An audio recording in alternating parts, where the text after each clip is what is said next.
What is up, guys, and welcome back to another episode of the Road to Glory Career Mode. We're into episode number 39 now, and in this episode we have three very good games for you guys to feast your eyes upon. We've got Brentford first coming up in this one, which is coming up right now. We then take on Burnley as well, and then we end it off with a game against Norwich. So three very difficult sides as we look to continue our already impressive start to Championship life here in the English League. But the thing is, guys, we are looking to get straight out of the Championship and up to the Premier League if we possibly can do so. But you've got to remember, it's always not going to be an easy feat to do. There are a lot of ex-Premier League clubs in this division, and they are very, still have pretty much the same team. They still have a very good side. So the likes of Hull, some of these guys like Burnley as well, who we're coming up against later on in the episode, and Norwich, for example, all have very, very good teams. But, of course, Norwich not being an ex-Premier League side from last year in terms of real-world football, this year, in real-world football, but it is what it is, and we're never going to pick up easy points in the Championship. So the fact that we're sat in third with a game in hand and the possibility to go 2 points clear if we win this one against Brentford here,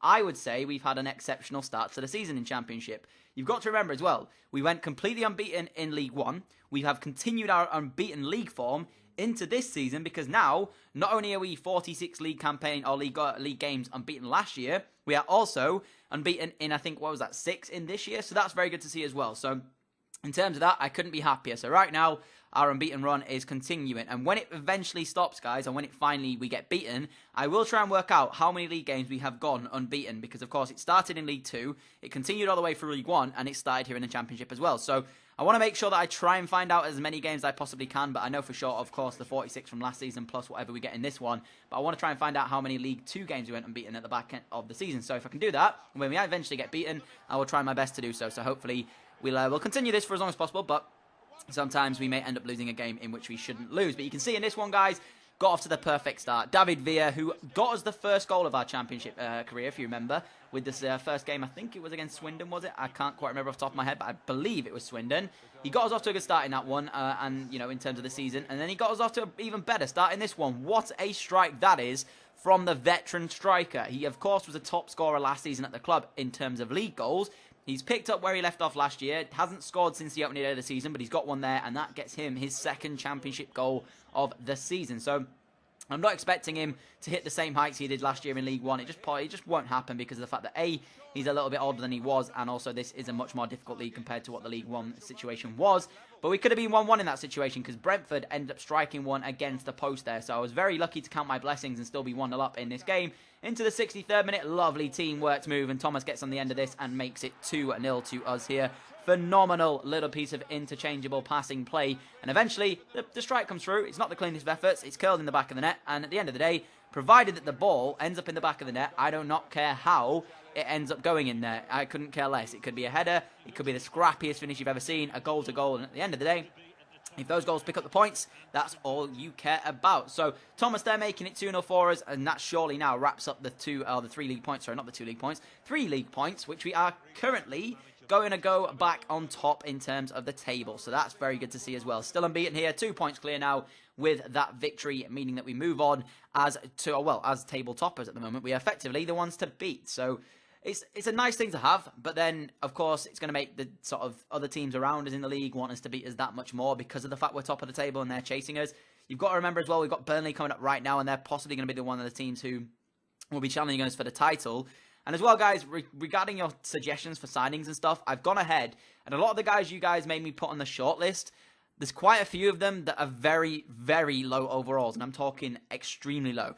I'm not, it just wouldn't be, I guess, smart for me to sign these guys. Like, for example, a few of you guys, I think there was one of them, I can't quite remember his name. He was a striker. He had great physical stats. He was very quick. But he was 58 overall, and his finishing was somewhere in the region of 48. Now, the problem is, it looks as if we're playing Premier League football next year. Do I want to waste £200,000 bringing him to the club just so you guys will have that signing made that you guys suggested? Probably not, because I've got to think about this long term. Yes, he may play a couple of games for us in the Championship. Other than that, he wouldn't ever play again. And I just wasted £200,000 in terms of transfer value. So I've got to think tactically. As this is a Road to Glory career mode, I can't be splashing out the cash on all these signings. If I had a lot more money, I possibly would go out and buy every single suggestion that you guys leave and possibly play them as much as I possibly could. But the likes of the 58 rated and the 60 rated and teams and players like that, there's just no chance they're ever going to get game time. So that's the reason why I don't go ahead and sign those guys. So I apologize in advance if I upset anybody by not signing those guys, simply because of the fact that, as I say, their overalls are extremely low, and that is the reason why it will not be happening. But we take on Burnley here.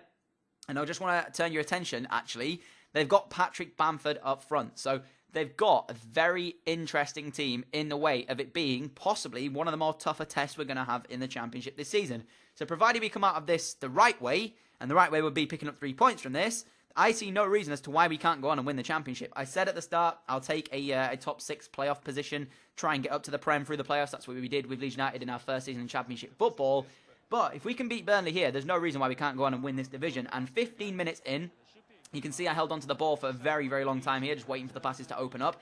I eventually did. Ollie Hill, lovely ball towards the back post, and I really, really enjoyed this goal. The reason I enjoyed it so much was because I held onto the play, waited for the passes to open up, and that cross from Ollie Hill to Marcus Brown.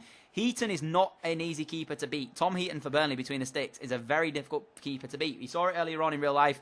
Manchester United ended up having, what was it, something like crazy, like 30 shots in total. And that's not on target, but just 30 shots in total. And Heaton ended up getting the draw for Burnley. So in that situation, Heaton is not an easy keeper to beat. So it had to be something well-crafted, well-worked, and it especially was inside the first 20 minutes of the game to open up the Burnley defence the way I did and then put the ball towards the back stick for Marcus Brown to nod as a goal in the lead.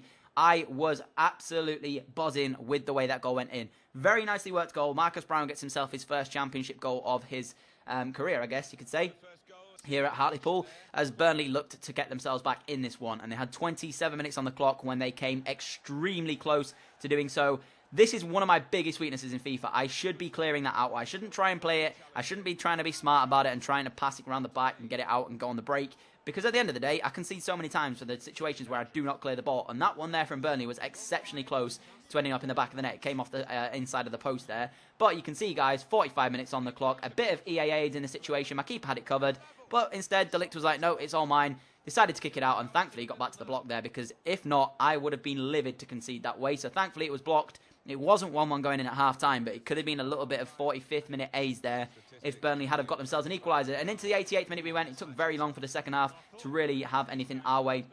Burnley chasing that equalising goal pretty much sent everybody up the pitch. Here I was fuming. Why is Ollie Hill taking so long to make that run? Bradley Dack eventually taking a strike on and hitting it against the post. I wanted to play it. I wanted to square it to Ollie Hill, give himself effectively a free goal in that one. But for some reason, he took so long to actually make the run and give Bradley Dack the option that in the end, it got to the point where I just had to take the strike on instead with Bradley Dack. But it didn't matter in the end because we picked up a 1-0 victory and picked up 3 points from this one. But it was, as I say, it's one of those situations where if Burnley score the 2 chances they had, this game could have been more different. You can see by the match facts, we did sort of control the play, and I'm very happy to say as well that I felt comfortable.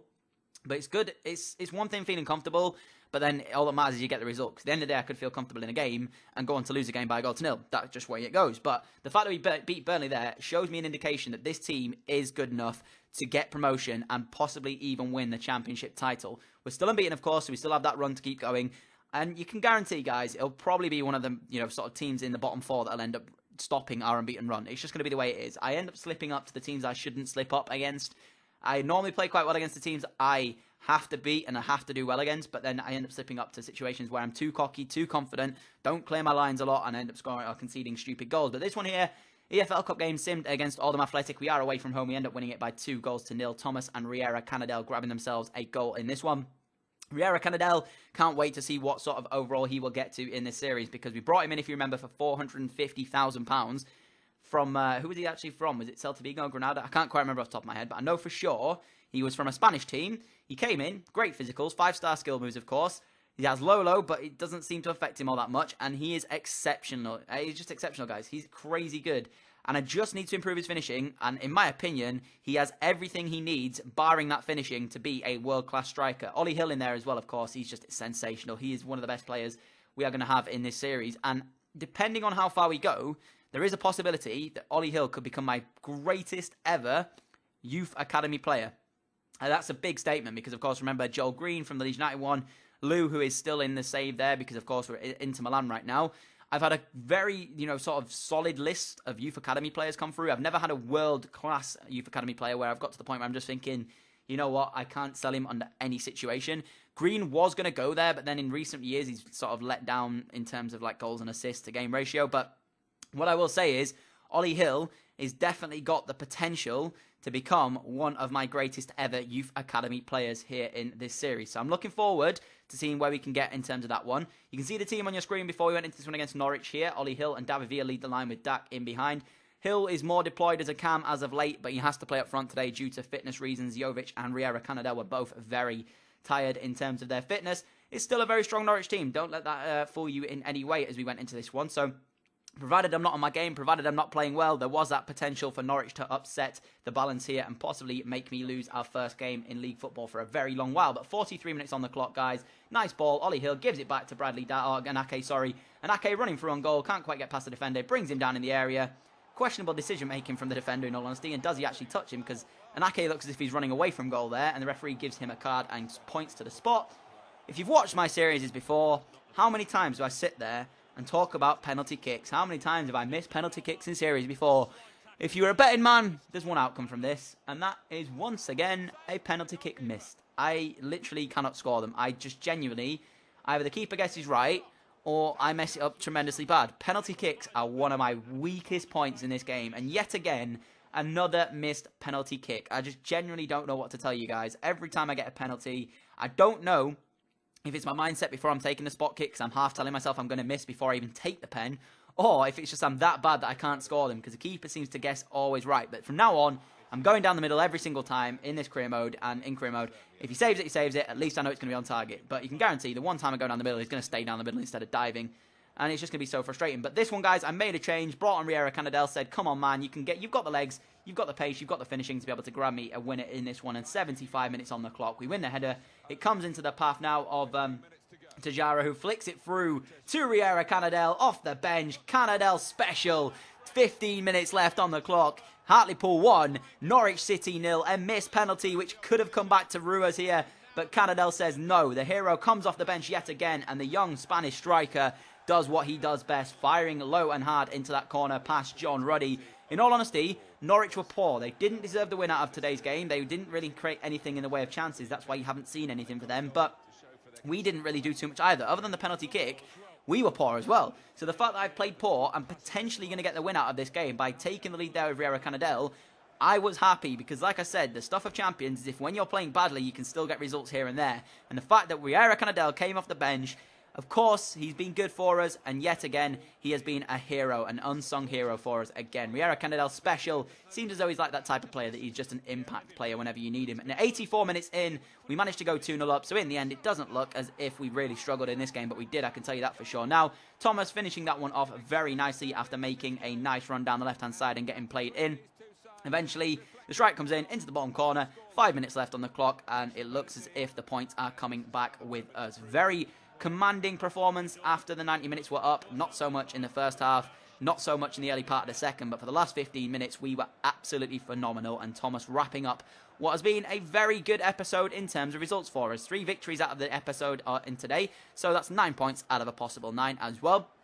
Very happy to see. We did not concede a goal either in today's episode, which again, very good, because defensively, we are sound right now. Of course, they hit the post a couple of times, did the AI, and there was a couple of situations where it could have been worse for us. But ultimately, we didn't concede, and that's always a good part of the of a career mode, to not have goals scored on you. It's always good if you don't concede and you can score as well. So we pick up the victory there. As I said, 9 points out of 9 in today's episode. Very good episode against some tough teams in there as well, you have to say. But I want to thank you all again for your continued support on the channel. We're almost at 5,000 subs right now, which is crazy to see, and I'm very, very proud of everything you guys do. Like, honestly, it's amazing to see you guys comment on other people's comments, telling them stuff. Obviously, like, the ones that aren't so great, but generally, the comment section is a nice place to be, and I want to thank everybody for that as well. And every single like you guys give me is sensational. If we could hit 40 likes on today's episode, that would be greatly appreciated. As always, guys, thank you all for your continued support. You guys are absolutely incredible, and I appreciate everything. If you don't already follow me on Twitter, my Twitter will be down in the description if you ever wanted to follow me on there. I don't really post too much, but when I do, it's just general basis of career mode stuff and just general stuff like that. So, hopefully you've enjoyed this episode. If you had, I'd appreciate if you drop a like rating. As I said, guys, thank you all so much for watching. I will catch you all in another video very soon. Adios.